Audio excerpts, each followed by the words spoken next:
Alors aujourd'hui je vous propose de vous montrer comment démontrer la propriété suivante qui nous dit quoi?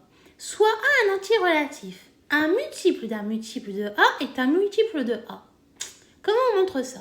Comme tu sais, comme à chaque fois je te dis, si tu as vu les vidéos précédentes, si tu ne connais pas ta définition, tu n'arriveras pas à démontrer cette propriété. Et cette définition, c'est laquelle? Tu sais très bien, la définition qui nous dit soit A et B, deux entiers relatifs, A est un multiple de B, si et seulement si on peut obtenir A en multipliant B par un autre entier relatif, autrement dit, A est un multiple de B, si et seulement si il existe un entier relatif tel que A est égal à K fois B. Voilà, si tu connais cette définition-là, tu arriveras à démontrer cette propriété. Donc n'oublie pas, la première chose à faire, donc déjà on va écrire déjà démonstration. Quand tu fais une démonstration, la première chose à faire, c'est de supposer tes variables, ce que tu vas utiliser. Et ici, on nous dit quoi? Soit A un entier relatif, un multiple de A est un multiple de A. Donc, ça veut dire un multiple d'un multiple. Ça veut dire qu'on aura deux nombres. D'accord? Et bien sûr, notre A. Donc, on va déclarer, on va supposer qu'on a A, B et C, que sont des entiers relatifs. Donc, soit A, B et C, des entiers relatifs. D'accord? On nous dit quoi? Soit A un entier relatif, un multiple d'un multiple de A. Donc déjà, on va dire si B est un multiple de A. On va faire étape par étape, ce qui est... D'accord? Et A est un multiple de C.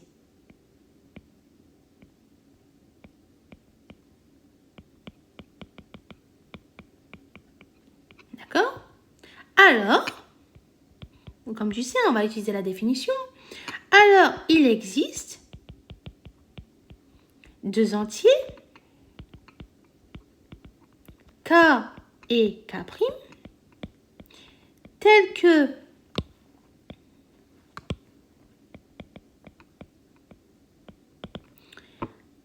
B égale à K fois A et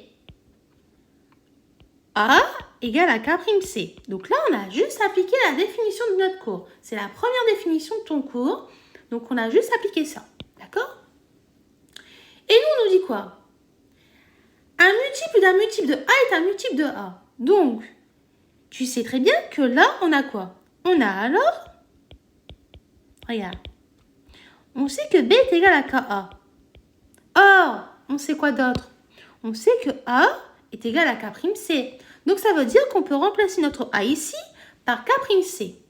Ce qui va nous donner K'C. Jusqu'à ça va ou pas? Donc, ça veut dire quoi? Regarde, ça, tu es d'accord avec moi? Attends, je vais écrire ça. Ce petit morceau-là, ça correspond à A. Donc, on va mettre les parenthèses. Mais nous, on va arriver à montrer que B est un multiple de A. Donc, ça veut dire qu'on va arriver à, sous la forme de K fois quelque chose qui est égal à, par exemple, à B. D'accord? Donc, ce K fois quelque chose, si tu veux, on va poser un grand K qui serait égal à B est égal à grand K fois C. Donc, tu sais, si on retire les parenthèses, on aurait aussi ça. Mais on peut aussi écrire qu'on a K fois K', le tout entre parenthèses, C.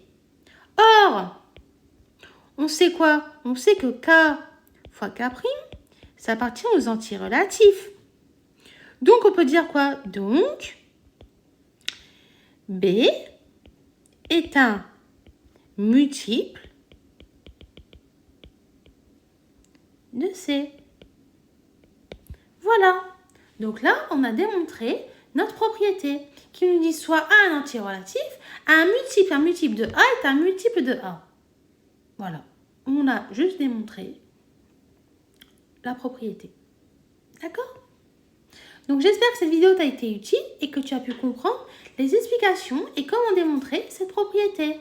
Je te dis donc à bientôt et au revoir.